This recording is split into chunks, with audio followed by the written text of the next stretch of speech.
Every country on earth is drowning in debt. The United States is carrying over $38 trillion, the highest number in its history. The European Union sits at around 14 trillion, Japan at nearly 9 trillion. Even Saudi Arabia, even Germany, even China, all of them buried under numbers that would have been unimaginable a generation ago. But here's the question nobody actually answers. If everyone owes, who exactly is owed? That question sounds simple. It isn't. And understanding the answer means understanding how the modern world actually runs. Not how textbooks say it runs, but how it really works. Debt isn't just a burden people carry. It's the skeleton the entire modern civilization is built on. Every war, every crash, every period of growth sits on top of this invisible structure made entirely of borrowed promises. Pull it out, and nothing stands. To understand how we got here, we need to go back. Long before credit cards or digital transfers, the concept of national debt wasn't born in a bank. It was born on a battlefield. In 1694, England was at war with France and the treasury was running dry. The king turned to merchants. In exchange for a steady stream of interest payments backed by future tax revenues, they agreed to finance the crown. To manage this new arrangement, the Bank of England was established. It was a genuinely radical idea. The state could now spend money it didn't yet have. In return, lenders received something that turned out to be worth more than gold, a government promise. One that could be bought, sold, and traded. That was the birth of the government bond, the seed from which the entire modern financial system grew. France copied it, the Netherlands refined it. The newly independent United States used the same method to finance its revolution and its westward expansion. National debt stopped being a sign of weakness and became a measure of credibility. The ability to borrow was the ability to govern. Empires used to conquer land to extract gold. Now they issued paper to extract interest. The battlefield became the balance sheet. 3 centuries later, debt has become the world's most exported product. Total global debt has passed $315 trillion, nearly 3 times the size of the entire global economy. Every 100 days, another trillion gets added. Every country borrows, every bank lends, every citizen, through taxes and savings and pension funds, is simultaneously a debtor and a creditor without ever choosing to be either. So who's holding the other end of the rope? Start with the United States, because American debt isn't just a national issue, it's a global one. Of that 38 trillion, roughly half is publicly held, meaning owed to investors rather than to other parts of the government itself. About 2/3 of those investors are American. Banks, pension funds, mutual funds, insurance companies, and the Federal Reserve. The remaining third, around $9 trillion, sits in foreign hands. Japan holds the most, around $1 trillion. China follows at roughly 800 billion. Then the UK, Luxembourg, Belgium. So when people say America owes its debt to China, that's technically true, but only for about 2% of the total. The vast majority of what America owes, it owes to itself. The Treasury issues bonds. Banks and funds buy them. The Federal Reserve frequently buys them back, creating new dollars in the process. Americans pay taxes that fund the interest on those bonds. That interest flows into American retirement accounts. It's a closed mirror. The debt is real. The creditor is mostly a reflection of the same system looking back at itself. And this circularity isn't uniquely American. It's the nature of the whole machine. Japan lends to the U.S. through treasuries. The U.S. lends to Europe through the IMF. Europe lends to developing nations through the World Bank. Developing nations park their foreign currency reserves in Western bonds and lend it straight back. It's a planetary game where every player holds someone else's IOU, and every promise is secured by another promise underneath it, like a poker table where everyone has borrowed chips from the person sitting next to them. The only rule keeping the game alive is that nobody gets up and leaves. But there's a layer underneath all of this, and it's the most powerful one. Behind every government bond sits a web of institutions, hedge funds, pension funds, sovereign wealth funds, central banks managing tens of trillions in assets. These are the real arbiters of credit.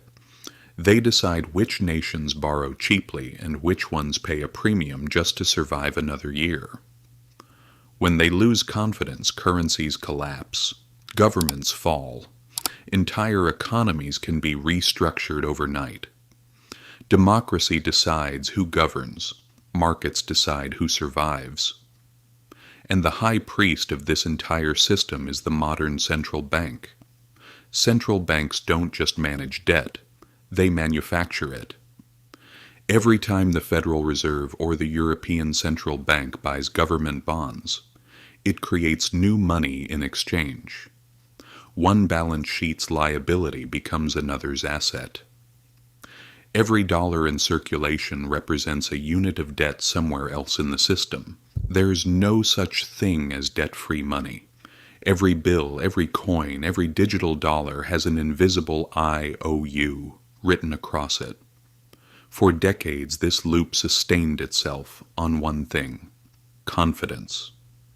As long as investors believed governments would keep paying interest, even if the principal was never touched, the machine kept turning. But what happens when that confidence cracks? We've seen it. In 2010, Greece's debt became unserviceable. Bondholders panicked, yields spiked. The ECB and IMF stepped in. But the rescue came at a brutal cost: tax increases, spending cuts, mass unemployment. For an entire generation, being bailed out became indistinguishable from being punished. In Argentina, repeated defaults turned debt into a national wound that never fully closed. In Sri Lanka, the government ran out of foreign currency to service its loans, and the country ran out of fuel. The shelves emptied, the government fell. When the system breaks, the creditors stop being abstract. The IMF, the rating agencies, the faceless bondholders. Suddenly they're very visible, and they're holding entire nations by the throat. And yet, even after the collapse, the same logic restarts. New loans replace old ones. Old debts get restructured. The machine resets with a different name on the same balance sheet. Because in the 21st century, debt was never designed to be repaid.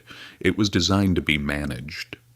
Governments today don't actually plan to pay off their debt. Not now. Not in 50 years. Not ever. That's not a conspiracy. It's policy. When ordinary people take out a loan, they're expected to eventually clear the principal.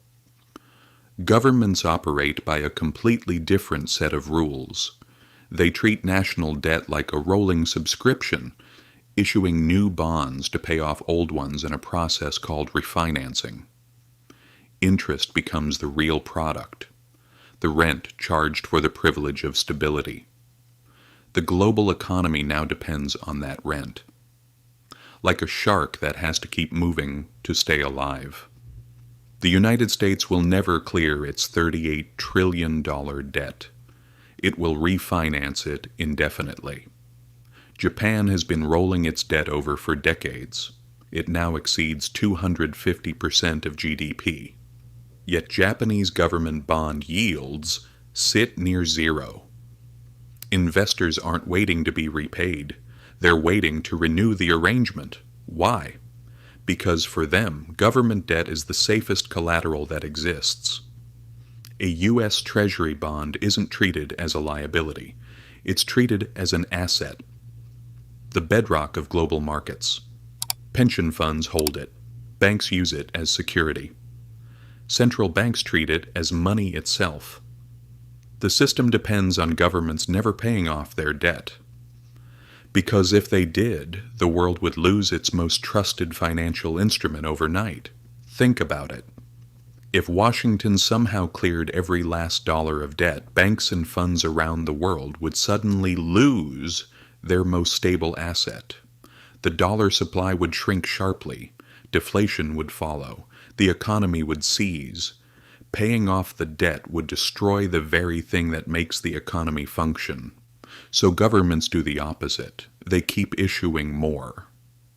Not recklessly, but rhythmically.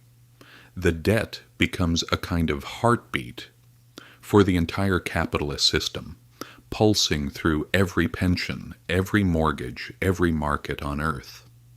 That's why when politicians talk about balancing the budget or paying down the national debt, they're selling something that was never on the table. The goal was never to eliminate debt. The goal is to keep it sustainable enough, serviceable enough, credible enough that the system never stops believing in it. Because once belief goes, the numbers stop mattering. Confidence collapses, interest rates spike, and the economy built entirely on rolling promises grinds to a halt. That's the real secret of sovereign debt. The plan was never repayment. The plan was to keep the world convinced that repayment was coming. But that confidence isn't shared equally. Interest payments don't flow evenly through society. They flow upward from taxpayers and workers toward the institutions and investors who hold the debt. Debt isn't just a transfer between countries. It's a transfer between classes. That's why global inequality and global indebtedness climb together. The system rewards those who own debt. It punishes those who merely pay it. If that sounds familiar, it's because it's the same story at a larger scale, from households to nations to the entire planet. So what happens when the machine runs out of fuel? When new borrowing can no longer keep pace with the promises already made? That's when the question of who the creditor is stops being theoretical and becomes very personal. Because at the top of this pyramid, there's no single face to blame. Not China, not Wall Street, not the IMF, all of them, and us. The modern financial system has turned debt itself into money. Governments issue it, banks multiply it, investors trade it, citizens depend on it without realizing it. The line between debtor and creditor has blurred beyond recognition. Debt once meant bondage. Today it means balance. But if that balance ever tips, if confidence finally breaks, the illusion ends, and we'll remember what debt really is, a promise that was never meant to be kept forever. If this gave you a different way of looking at things, subscribe. History has the answers. I'll show you where to look.